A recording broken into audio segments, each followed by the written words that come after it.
Happy Friday, everyone. I'm Warnie, coach of the Warn Dogs. This is Drew. Coach of the Mountain Goats. Warnie, I can sense just a little layer of dust here. There is a little bit, yeah. Perth's got us a few beers, way too many beers, and probably actually the worst thing was after our show on Wednesday night, which was fun. Thanks anyone listening who came along. A lot of Goat Fantasy fans there too, Drewy. They were very nice to us and bought us probably too many drinks, and that sort of turned us into a little bit, went a little bit silly. Anyway, that's okay. That's what we're here for. We have had a ball, and looking forward to tonight.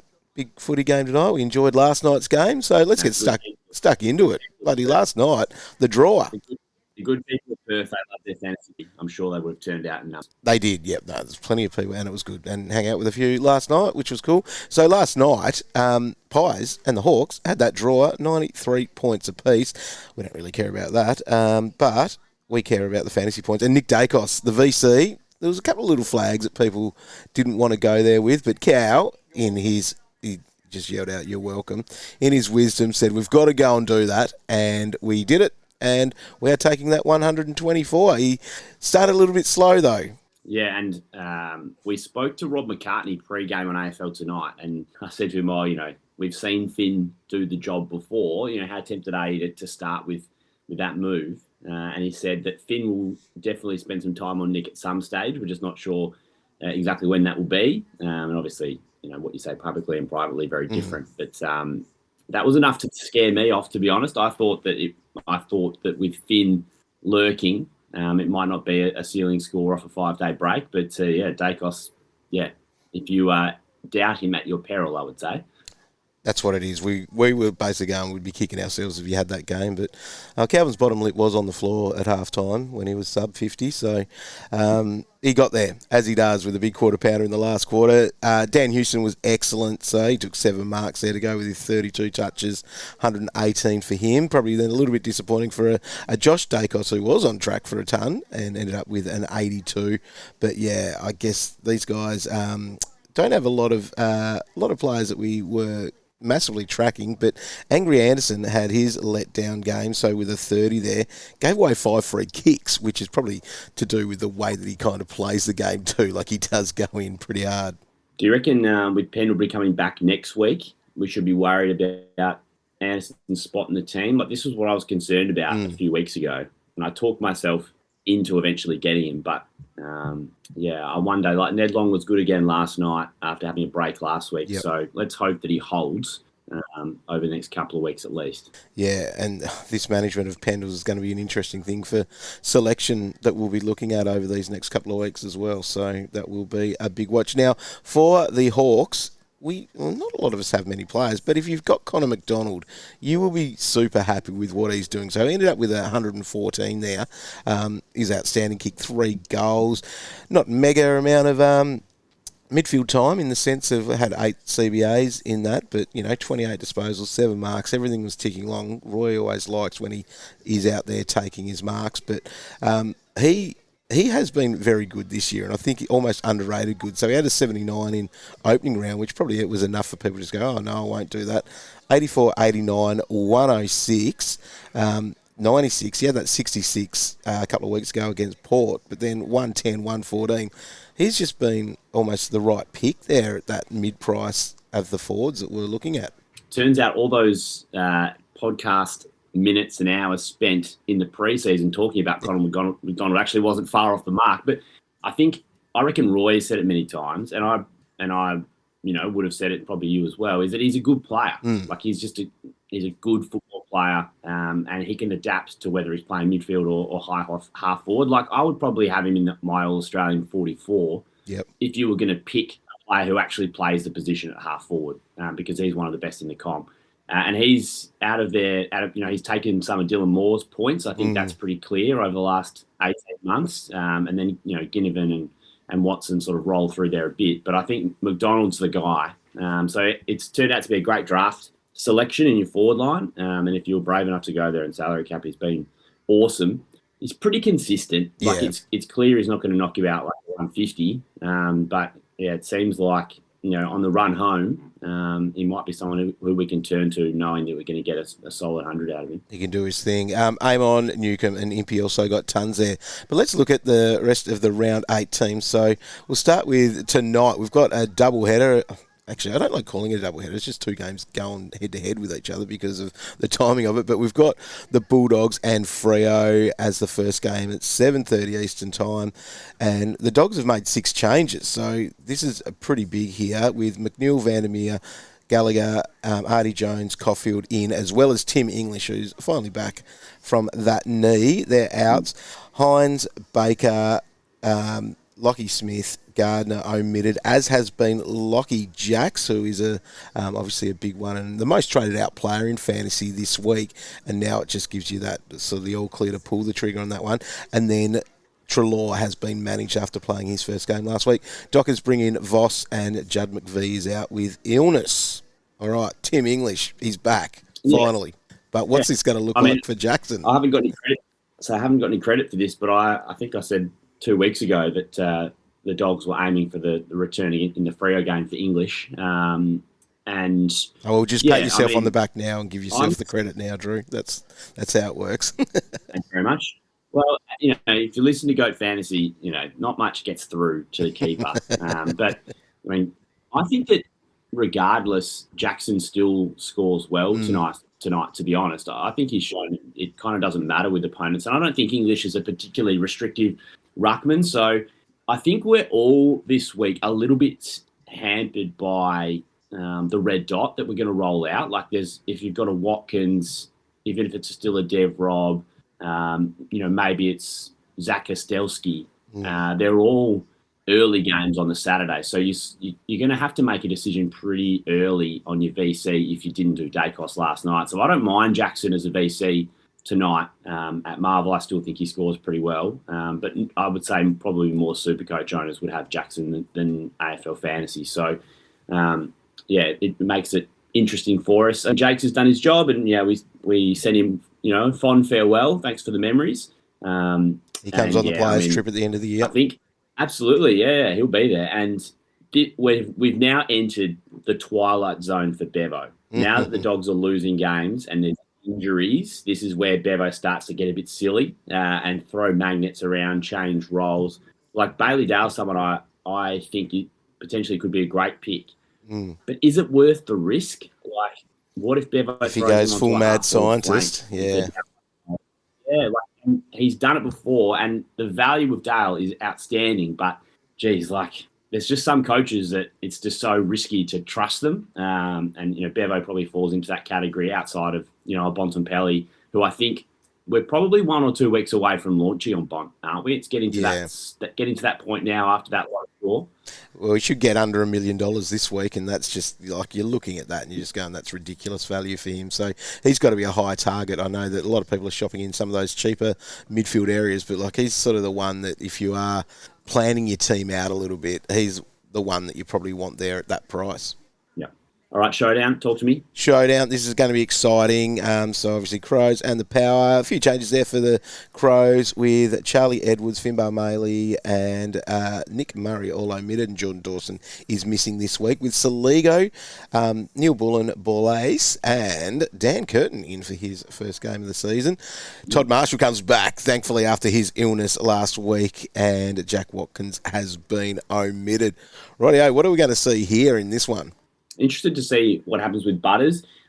There's a part of me that almost wants to VC him. You'd think Peatling spends maybe a bit of time on him if it was going to be anyone, but the Crows don't tend to run with a real hard tag, do they? What are your thoughts on a Butters VC? So Roy was very keen on this one and then ended up just towing the company line from Calvin to go with Dacos. But, I like that one as a call because these are games that are set up for him too. We know if there's anyone that wants to play in a showdown and wants to put on a show, it is him. And, if the Crows won't be doing sort of that attention, I think he's almost... Last week's got to give him a little bit of confidence the way that he did fight through the Mullen tag, and they got a win as well. So that's got to be a positive thing. I think he would be a great VC option to go with because, as you said before too, if your red dots are early, you're going to have to find someone. He could be someone to go. go with that. So, 100%. I'm all in on that one. Lockie McAndrew, he is obviously still in there. He's and doing his thing. He's got Toby Murray now, as we saw last week. Are you still rolling with him and happy to keep going with it for a little while? Yeah, definitely. I mean, I know we're going to get to this a bit later, but I know you guys gave me a pretty solid drive-by on your Pintcast this week. I just haven't been in a position to ever consider upgrading McAndrew because of the forced trades that we've had throughout the year. So, it's never been a consideration for me. But at the moment, he's still playing well. And I think we've seen a couple of times that the Crows have been willing to give him a few minutes rest, which they did a few weeks ago when they were losing. So I think that it seems like they're keeping him relatively fresh. And even when they brought O'Brien in, he played limited game time. So, I mean, I'm pretty confident. He's just their man, isn't he? To roll him out. Yeah. And one day, maybe I'll be in a position to do some sort of upgrade in my team. And when that day comes, I'll consider it. And Porter's still going with the Sweetie and the high-vis combo there in their ruck. Probably there's going to be so much interest in a lot of this for a lot of players. Like, you've got your Braden Cook, who might be one of those loop options to work out that, or your F6. And even, Roy and I, we've got Wayne Miller to see what he can do. Hopefully he bounces back a little bit from last week. And then the forwards, you've got Rochelle and Rankin, and it's almost like they've done, a scoring switch as such. And so we haven't seen Rochelle doing his thing. What are your thoughts on that? And could he be a move out at some point? Yeah, I think if you were considering a Rochelle trade, you'd at least wait one more week just to see if it's going to be a permanent malaise. It would be a luxury move. I think it's more likely we're going to trade him in his buy, right? I think that's probably where it lands. Would you launch into Rankin? Like, is that an option for you that you think, or is it just sort of another one of those risky kind of players? But he's got a 700 in front of his name.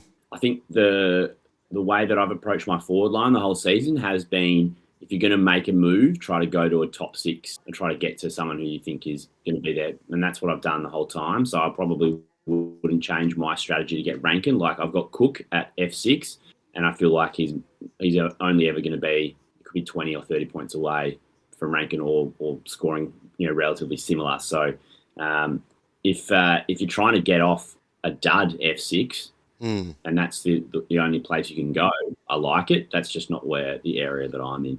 All right, let's look at Saturday, and the Bombers play against the Lions at Marvel. 12:35 start, so make sure you are set for that one.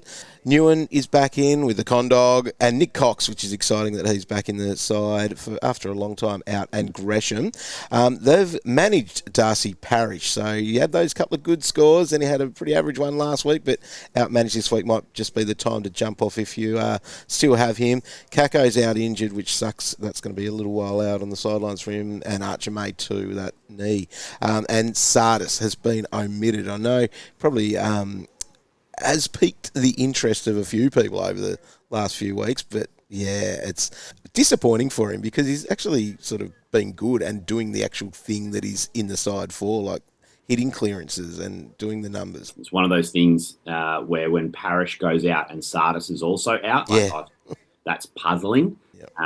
And sort of makes me think that he's let the team down in terms of role or instruction, because it makes no sense that both would go out the same week. So that midfield too, should see then a Caldwell, Merritt, and it might be a tighter rotation with what we've got there as well.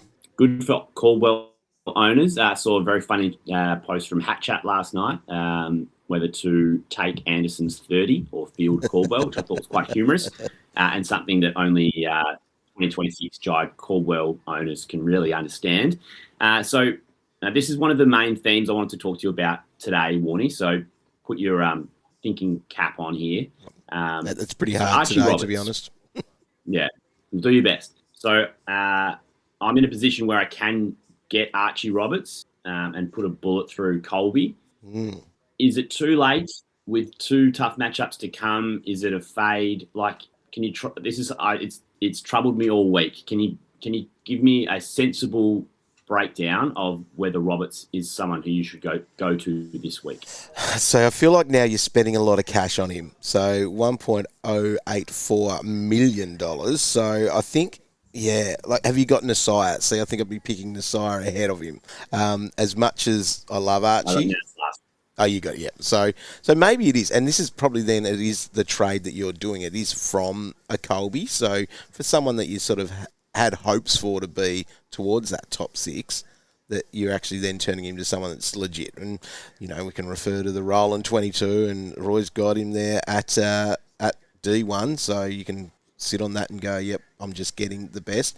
He could still be value if he is priced at that 110 or whatever it is now, because the way that they're playing, my worry, and it's probably me just being glass half empty on this, is that things might tighten up or change in the way that they play. But yeah, I don't know. It's a tough one.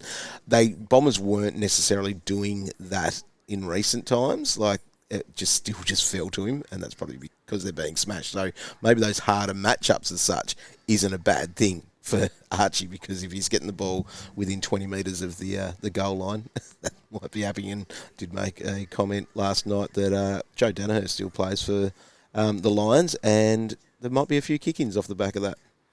So I guess if we're mapping this out, you could go to Whitfield or Ash, who have got the better buy.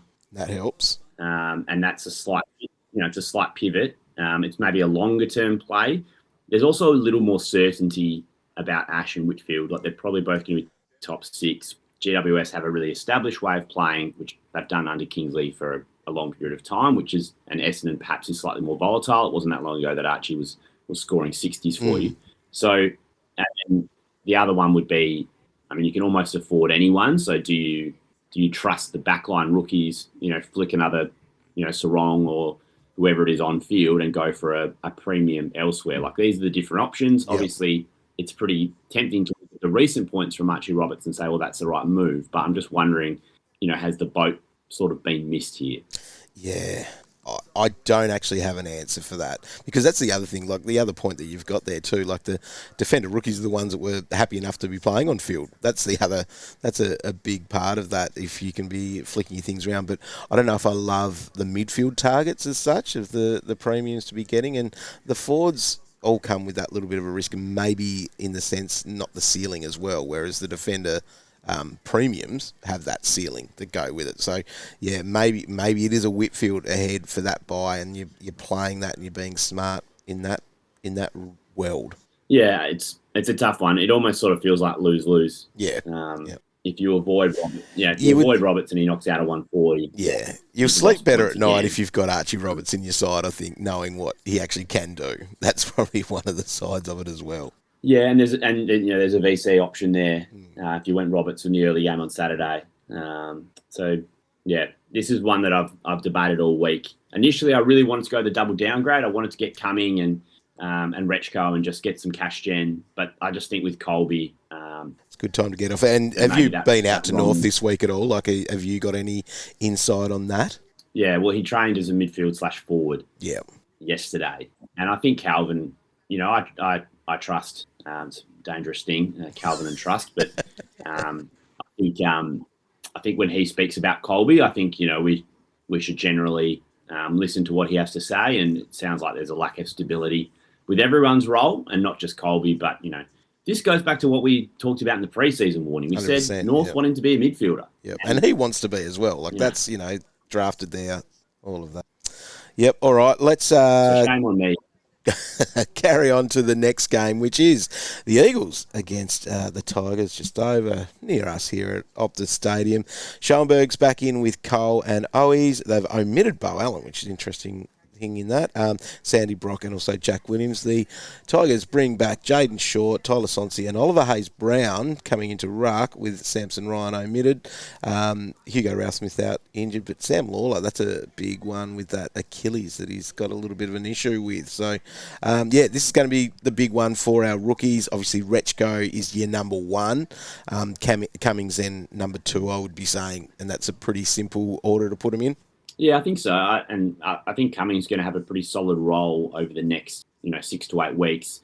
We expect Taranto to come back. Yeah, so he's not back this week. Yeah, yeah. I think it might have been travel and just being a bit more conservative with him. But yeah, that was a bit of a surprise to not see Taranto back. And then when you take Lawler out as well, I think they sort of don't have much of a choice with Cummings. So I would expect they'll be conservative with his time on ground and be safe-ish with his role, because there's probably an expectation that he's going to have to play for a few weeks in a row. And that's not a bad thing for us from a fantasy perspective. He is that little bit more expensive, but I think there's a safety there in job security and whatnot, which is worth spending this week, which is why I wanted to do the double downgrade, because I feel like, he gets away from us pretty quickly. If he has a good week this week, given his higher priced rookie. But yeah, I think if you go Cumming and Retchko this week, or one of those two, you should feel pretty safe as those options. And then, from a West Coast perspective, there's probably not much really to talk about, but I think you could field Lindsay with some for sure confidence this week. They really did funnel a lot of ball through him last week, and that was the most confident that we've seen him with ball in hand, and really demanding it. So I think that's good signs moving forward. And then Dersma played as an inside midfielder last week. Yeah, got a bit of clock. And was excellent. And he continues to be the one that got away for us all. But he is going to be a superstar in our fantasy teams for a long time.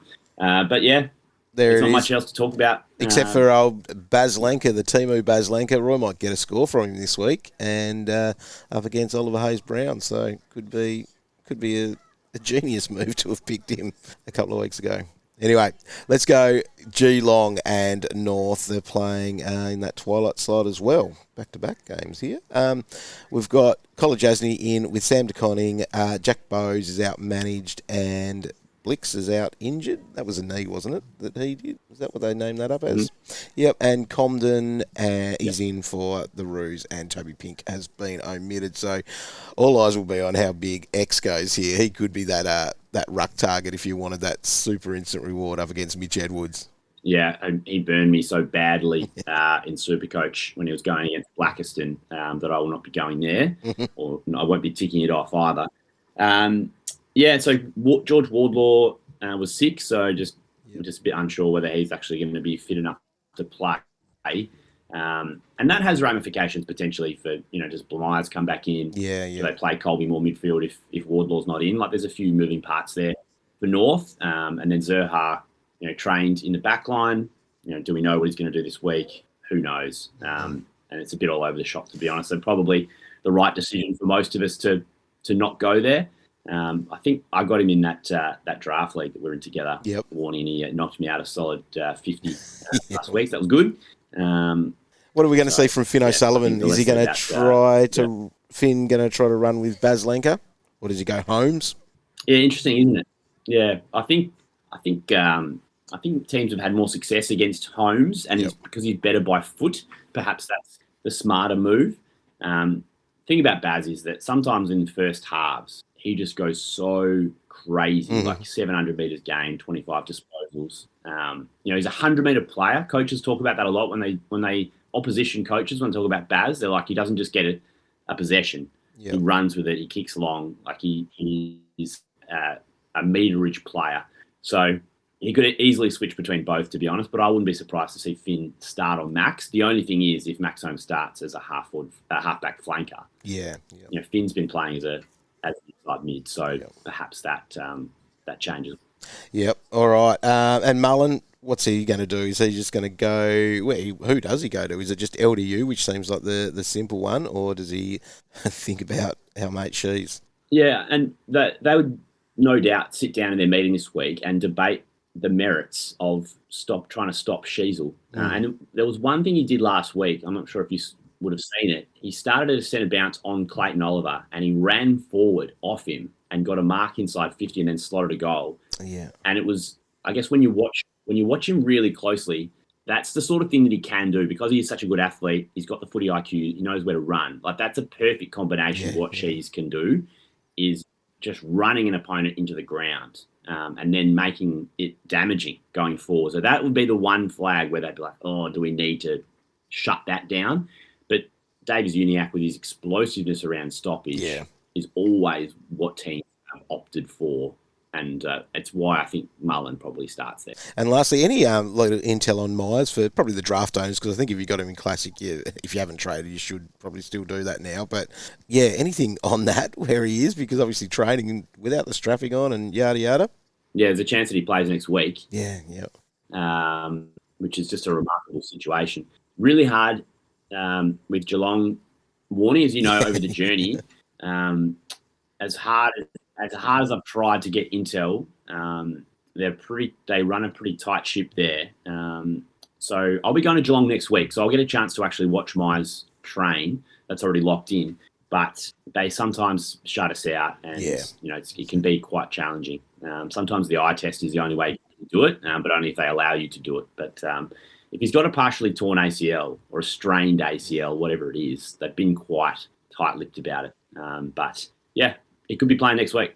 Blues and Saints have got Pitbull back with Mackay, Ollie Hollands and Adam Sard. They've omitted Young, Moyer, Byrne and Cooper Lord, which is an interesting decision there too, with the Saints bringing in Stocker and Liam Henry. Liam Ryan's out injured, as is Hunter Clark. All right, Naz, must have? Yeah, I mean, I thought he was a must-have last week. So, yeah, absolutely, I'm doubling down. And I think he's a captaincy option this week as well, if you need to go there. Interesting that Cooper Lord got omitted. Suggests to me that Jagger Smith's going to get some more inside mid-time this week. So I think if you still got him, I would be holding Jagger. I wouldn't be trading him this week. Got that boost with the points last week too to help his price. The whole George Hewitt, Cooper Lord thing, I'm finding it a little bit confusing. I'm not quite sure what Voss is doing. And I'm sure most Carlton fans probably sit in that same boat. But yeah, with Ollie Hollands back, interested to see what role he plays. They tried him with a run with Dacos. Could they try that with Naz? Who knows? I would suggest that Naz would slap Ollie Hollands around, to be honest, if given the opportunity. So I think Naz he would be the perfect guy if you could get up from Jakes, if you could get up from Grill, if you could turn Colby into Naz. I just think that's a no-brainer. So if you were stuck for some cash, though, are you happy to tick off Nick Newman? Because pretty much if you didn't have the cash in the bank, those couple of rookies that you're moving on, you're maybe only able to get to something like a Nick Newman. Would you be happy with that? Yeah, there's a few guys sort of around that price, like, it's McCluggage or Rao or Newman or Dale or whatever, who are sort of in that 8 to 900 area. I think Newman is safer than Dale because Newman just plays one position and he's not going to get thrown around by Voss. So I think, what's Carlton's buy? Good question. I'm assuming it's 15 or 16. Yeah, it's a latter buy, isn't it? They are actually 14, the middle one. So the middle of the 5. Oh, yeah, that's 5 weeks of Byron's. It's unbelievable. I think Newman's safe. Yep. He's safe. Yep, he's a pretty simple pick there that you can just do and you'll get what you get, I reckon. Just hopefully he just has more of those bigger quarters and less of them at times, because that's the thing we've seen over those last couple of weeks. Let's move into Sunday then. Extended squads. So Sydney and Melbourne. We've got Laddams into the squad here after that massive game that he had in the VFL. Hayden McLean, Isaac Heaney's back, and Lewis American. Tom McCartan's out injured for the D's. Petty, Cross, Henderson, Moniz, Wakefield could be in, and Jai Cully out injured there. We're getting to see the big boy rucks go head-to-head in this one, and it looks as though that Max Heath will stay in. Yeah, I wouldn't be surprised if Laddams came into the team, to be honest, but I don't think it's going to affect Grundy's scoring all that much. If Laddams does play, it'll be similar to Heath, where you get that fairly limited time on ground. But to be honest, Laddams deserves to play. Yeah. 47 hitouts and 40 possessions. Ridiculous. Deserves the call-up. And that's what I don't know if you listened to my podcast there in the week. Yep. Stephen King said Max Heath was our player's player 4 weeks in a row for Casey. So it just gets to, at some point, you just got to pick a guy who's playing well. Yeah. And one thing that probably didn't get communicated by the community when talking about Heath and Gawn is that King did say we need to weigh up how much are we playing Heath out of form by playing him such limited time on ground. So this is not going to be forever. No. It might be this week because of the threat that Grundy presents, but it's only a matter of time until Heath goes back to the twos and Gawn will go back to having 90% ruck time. We just got to ride this out. It's just unfortunate that it was really the perfect storm where the run was great for Max. Like these fixtures that were coming up, you're like, oh, this is juicy. Like we want Gawn for these fixtures. He was averaging career high numbers, and then all of a sudden Max Heath is in the team. He's playing more time forward, and he stops taking marks. It was just bad timing. So ride this one out. It'll get better, but it may not be this week. They took their opportunity, I guess, and that's what's happening there with looking after Max. Now, there's probably not heaps of other guys that are worth mentioning, but I did want to flag Will Edwards. If you were looking for a downgrade there, he stayed in the side and named on the field. So could he be someone that you could actually consider, or do you see he stays in for a little bit, like McCartan out? One thing that struck me when we saw, because he played the Thursday night game last week, bloody hell. Big unit. He's an absolute fridge. Like, he's massive. He looked like he could kill a man. We almost did. Yeah, that's right. So he's waited a while for his opportunities. So I wouldn't be surprised to see him get a decent run of games because they want to see what he can do. And, they've had, say, Melican in the team for such a long time. Yep. To give Edwards, a younger guy, a bit of a crack just to see whether he could be a long-term option for them. I think that's something that Dean Cox would be really happy to do. And Dane Rampy's kind of on his last legs as well. So, I think you just can't expect to, like, he might drop a 30 this week. Yeah, exactly. Like, we don't know if he's got any scoring pedigree at AFL level. So you could consider it. Happy to play Jai Sarong on the wing. SCG might be the little flag. D's. Yeah, I think he's such a good potential loop option for you if you've got an Anderson and you've rolled out with the emergency on, or if you roll out Retchko with an emergency or whatever. Like, he's a great potential looper, but he's consistent. He's been great for us. Yeah, he's been good. And then I guess we'll see Cozzy cops the James Jordan is probably the other flag in this one. Yeah, and if you invested in him last week, for the matchup, then you just kind of have to cop this one, and then I think he's got a good one again the week after. Yep. Yeah, and also, like, I asked 3 questions to Stephen King about Cozzy Pickett to start the presser last week, because I've got a lot of man love for Cozzy. And it was just so interesting to listen to him talk about how in the preseason he goes to Stephen King. He's like, I want to be a midfielder. I want to be the best player in the comp. Like, how can we make this work? And he's like, yep, okay, we've got spots available. We've traded Oliver and Petrarca. Viney's injured.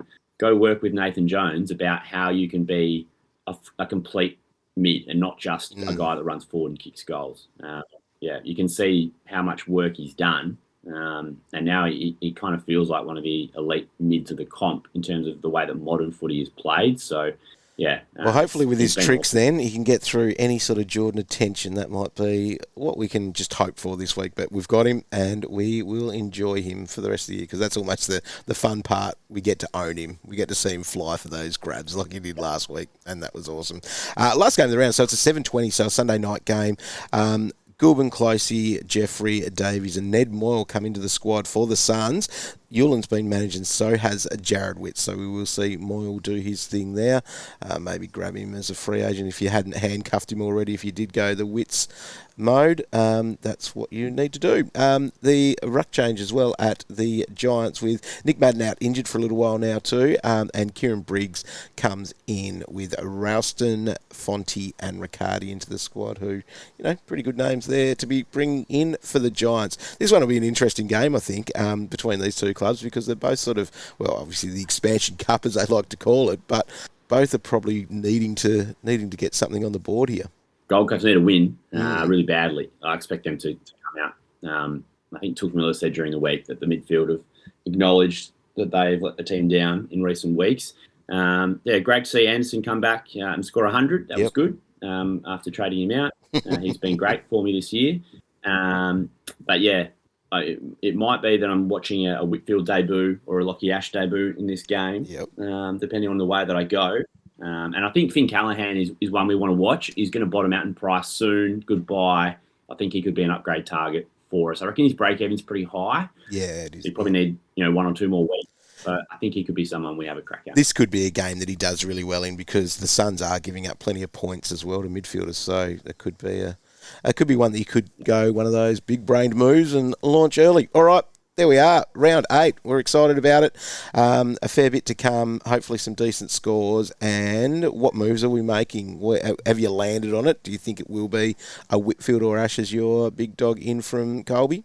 Well, I was looking to you for some advice, but you weren't able to give me. Just get Archie. Just enjoy that. Okay. All right. You've made the call. So I just wanted to bring this up. So on the Pintcast, you were happy to, name and shame a few people in rankings, and you were like, Drew's having a shit year. He's ranked 34,000, and you poked a bit of fun at me. So should I be taking it as a compliment that you're willing to take the piss out of me, on a podcast, name and shame? Does that mean I'm in, so to speak? I can consider myself a part of the family. You are. You're 100% part of the family. You're almost like the fourth trader. Well, actually, I'd replace you with Calvin at the drop of a hat. I wouldn't care if you're ranked 80K, mate. But, you are. And that's the thing. Like, this is the respect that we hold you in, that we think that you're better than that. Can you bring your team up? So if you want to go through the tale of woe, I reckon I could sit down and sort of go through all the points that have been lost through the season due to trades and whatever. But all you need to do is start with Connor Rosey getting injured. He went to Wayne Miller, who got 60, and then I was so annoyed with your shit advice to get him that I put a bullet in him, and then he averaged 110 for the next 4 weeks. Yep. Colby's been horrible. And now put that on Cal, where I'm going to trade Colby. So that trade, it's gone Rosey, Miller, Colby, and now this is going to be the 4th move on that one player from the start of the year. And if Roberts doesn't come out and knock out a bloody 150... So, all right, Miller on me, absolutely fuming. Colby on Cal. You need the advice from Roy, I reckon, to tell us what to do with that move, and then you can either collect the set or work out that Roy is by far the best looking bloke. It's the trader triangle of woe. Right, and that's what we've got. Miller, Kircher, Roberts. Right. Yeah, and you throw in Noah Anderson being absolute dog shit. Jai Caldwell, who was on 77 at halftime in round 1. It looked like this amazing pick, and then I jinxed it by texting you. Swagging around. Throw in a few more forced trades. Zorko a 30. It was one of my trade-ins from another injury. It's just been, it's been rough. Anyway, cool. I'm supremely confident that I will eventually, as the year goes on, as people start to give up, I'll rise up and I'll end up at a respectable rank, but it's just taking a little. You'll get there.